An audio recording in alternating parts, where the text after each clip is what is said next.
Mga kapobre, yan na po yung nilagay ko na po yung dinurog po natin na daon ng malunggay dito po sa drum.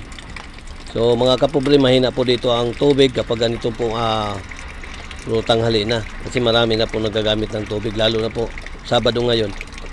So hayaan lang po natin siya na makalahati ang tubig o mapuno ang drum.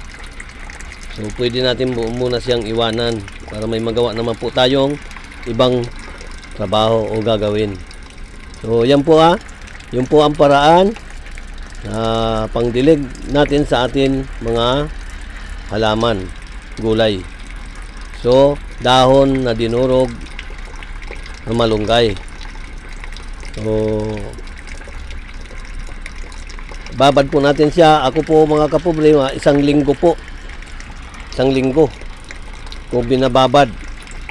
So may amoy na po siya at makita nyo po green na po yung tubig.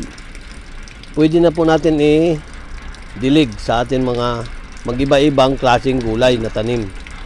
So hindi po mga kapobre masama mag-share ng ating konting kaalaman sa ating mga kapobre na gusto rin magtanim, kung paano po ang pamamaraan ng ating pagpataba sa mga gulay. So hindi po masama gayahin, lalo na sa mabuting paraan. Wala pong mawawala sa atin na kung gumaya tayo sa atin mga napapanood sa YouTube. So mga kapobre, ako po gusto ko rin pong i-share ito na aking konting kaalaman sa aking mga kapwa mahirap na mga kapobre, mga ating mga kababayan.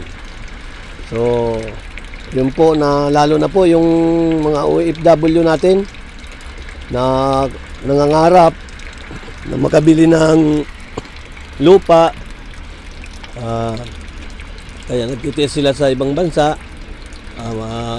Malay natin, maawa ang Panginoon na makabili din po sila ng lupa na sarili. Ako mga kapobre, nagbabantay lang po ako dito. Caretaker lang po ako dito ng aking boss. Kaya nagtatanim na po ako kasi maganda rin po sa ating katawan na magtatanim-tanim ng mga gulay, mag-iba-ibang klaseng gulay, para ma-exercise po natin katawan, mga kapobre.